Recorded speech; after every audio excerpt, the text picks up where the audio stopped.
Sup Shredders, my name is Logan aka Spiderhands. Welcome to an SP Patrons video today that I'm making for you as part of their custom monthly music review.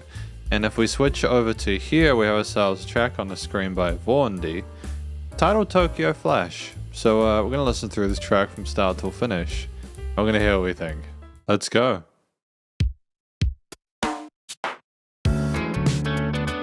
Great drum fill intro, guitarist, piano.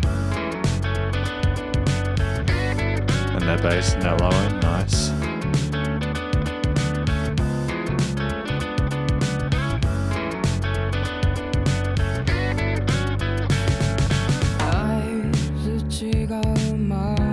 Are there subtitles, by the way? There are English subtitles, apparently.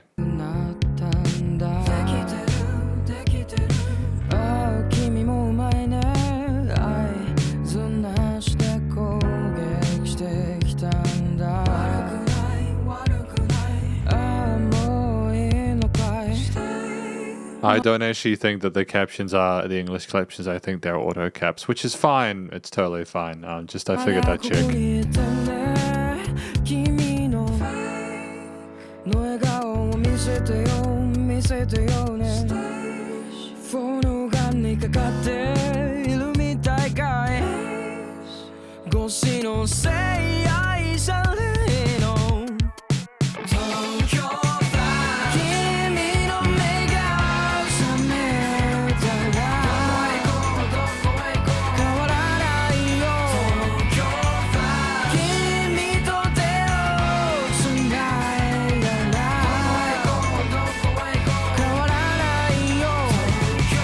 I mean, like, I hate to say this because I know this is probably an unfair comparison, but it reminds me of music from like Fuji, Kaze and stuff like that. You know, you've got these jazzy guitar riffs, the piano sparkles, the catchy kind of jazzy drum beats there, and you know, you got the bass filling in with a bit of dexterity there. It's wonderful, but just those kind of breathy vocal style. It's definitely a fashionable one right now, and I think that there's some really lovely ideas going on with the singing. You know, Tokyo vibes.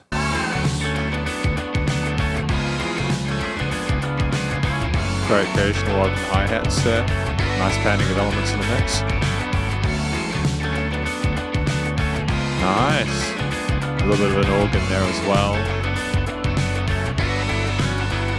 And like a really sweet unison with the upper harmonies there at the end of this line.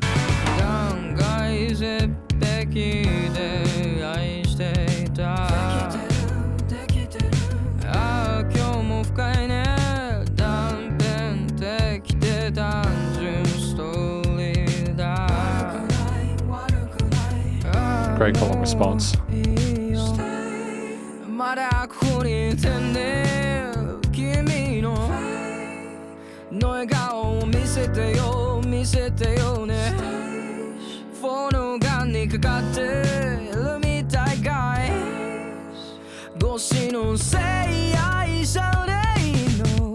It's nice to have a bit extra of before that extra bar comes to the hook. You know, just to spice things up.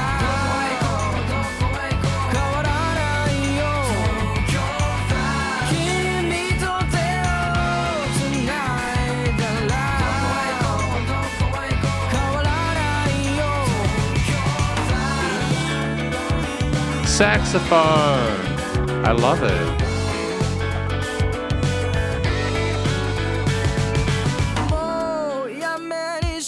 And it was just so short with the sax coming in with that alternate lead there. It was just a palate cleanser basically, wasn't it? But still good stuff.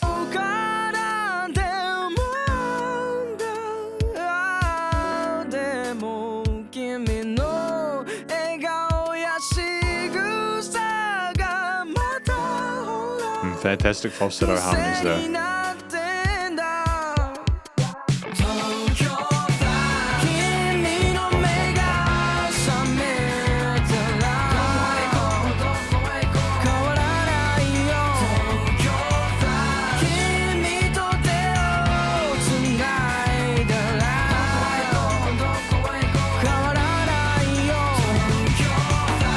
I just love how laid back and relaxed the drums are with the do do do do do do do do. You can hear the You can hear the chain on the drums there. It's incredible stuff with like how much they're pocketing, but how well it suits.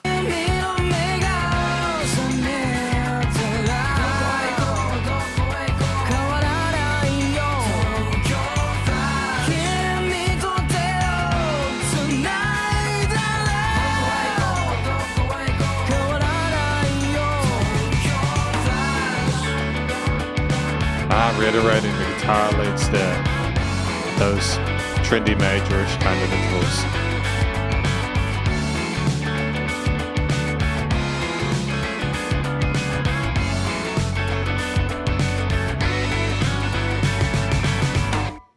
It sounds very cozy. This is music that really suits winter. I don't know if it's winter for where you are in the world when you're watching this, as due to it being a YouTube video, you could watch this at any season. Here in New Zealand, it's winter, so it's very cozy and warm sounding, and I adore it. And welcome to the conclusion of my review of this track from Vaundy. Now, the translation is saying, the way I've been told it is, the way that I've been told the name is Tokyo Flash. I can also hear them saying Tokyo Vibe in the song at the start of each time through the chorus riff, so I'm wondering if it's either or. But anyways, this track's great. I'm not sure what it's about because I don't have a copy of the lyrics. I did sort of check for subtitles and stuff like that. But basically, I think this song is kind of representing maybe the life that the person has in Tokyo. The aesthetic, the metropolitan aesthetic, the day-to-day kind of life and hopes and dreams that the musicians involved have. And I think that it's told in a way where there's kind of a coolness, a chillness, it's very seductive in a weird way. It's really music, especially with this type of genre, it's very sophisticated, and it really wants you to know that it's the good stuff, like it's incredibly classy and elegant with the chord progressions that it has, with how laid back and in the zone the vocals are simultaneously, with a really kind of like tight-knit grooves on the percussion, the bass kind of rigging alongside it with the keys and organs or other sort of classical parts there,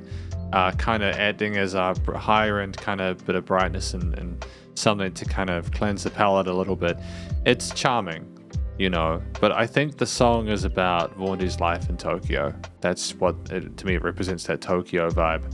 But anyways, the vocal performance from Vaundy was great. We showed fantastic vocal technique, great hidden chest voice there.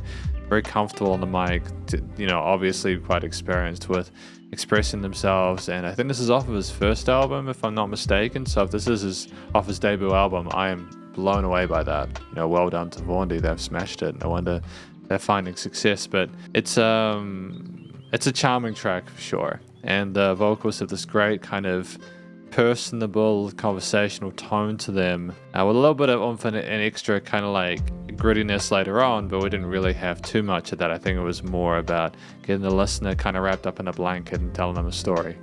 And part of the reason why the vocals were so easy to access, and I suppose, I'm not sure what the song is about because I don't speak the Japanese natively, but the way that it was performed, the emotions expressed with that of maybe a little bit of like angst, but like otherwise it's just like, yeah, I'm almost apathetic otherwise with how things are going, whether for the better or worse, that's just another day. But the track at 4 minutes 20 makes great use of that time. There is, a verse and, bridge and sort of chorus sections. Obviously there's like a little saxophone solo there, maybe like an interlude from here to here, lots of little instrumental bits there, especially with the guitars taking over where the vocals aren't, with the really cool da da da da dun dun dun dun, lots of fun musical ideas here. And ultimately you just have a situation where we had enough going on in the track throughout to kind of keep it interesting and to kind of diversify it tonally, rhythmically, harmonically and melodically, to the extent that even if we weren't necessarily totally sold by the vocals or the vocal style, you could probably still appreciate the song for the rest of everything else. I mean, the drummer's obviously a sensational percussionist, hitting those grooves like that 8th, 16th, triplets, but knowing how to pocket as well to sort of like not be the main focal point all the time is good. They understand their instrument well and the purpose that it serves. They also know that they can have a bit of attention from time to time as further 8th note transfers between chorus halves. The bass line there was nice and full sounding, and I think that they nailed the sense of relative minimalism with that to kind of suit the complicated kind of harmonies, melodies and stuff like that was going on with some of those other instruments there.